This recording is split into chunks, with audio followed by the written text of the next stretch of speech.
ACT Cram, English Language Conventions, Inappropriate Verb Tense, 11th grade skill level, ACT Foundations, question 26.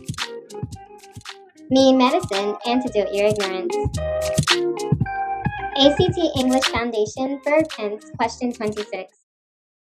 Does the following text have an inappropriate shift in verb tense? If so, fix any verbs that don't match the tense of the verb in bold. For 6 months, Kenny trained daily for last year's Boston Marathon. Unfortunately, he has to withdraw from the race due to illness. Here's what you need to understand.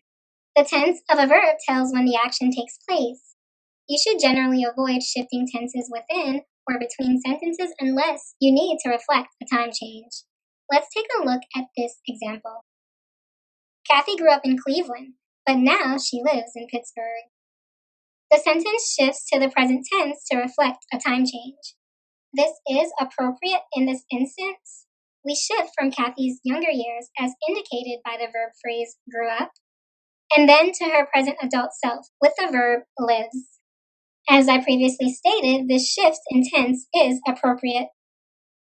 Or check out this second example. Rachel grabbed the microphone and sings to the crowd. There is no need to reflect a time change, so both verbs should be in the same tense. The first featured verb, grabbed, is written in the simple, singular, past verb tense, so we know the singing also took place in the past. However, the second verb, sings, is written in the simple, singular, present verb tense. There is no need to reflect a time change.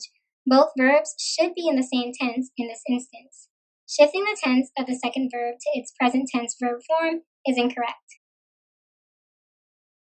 because this creates inconsistency in the overall tense of the sentence. Change sings to its simple, singular, third person, past tense verb form to restore consistency. There you have it. We've changed sings to sang, its simple, singular, third person, past tense verb form. We have restored consistency in this sentence, and this new verb form is correct.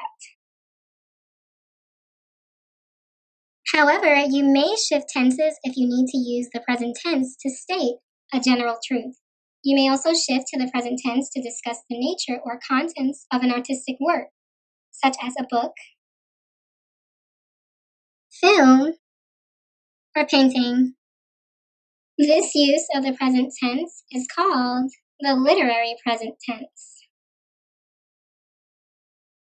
Let's take a look at this example of a general truth. Mr. Smith taught his students that the brain uses around 20% of the body's energy. The sentence shifts to the present tense to state a general truth. This shift is appropriate in this instance. We shift from a lesson Mr. Smith gave in the past to a description of a biology fact that he shared during this lesson that is also a general truth. Hence, our use of a shift to the present tense is warranted. Let's take a look at this example of the literary present tense. Shakespeare wrote Romeo and Juliet in the late 1500s, but the play explores themes that are still relevant today. The sentence shifts to the present tense to discuss the nature and contents of the artistic work, Romeo and Juliet. This tense shift to the present is appropriate in this instance. All right, back to the original question now for the solution. Look at the verb in bold, trained. It is in the past tense. However, notice that the second verb has is written as a simple, singular, third person, present tense verb form. There is no need to reflect a time change, so this is an inappropriate shift in verb tense.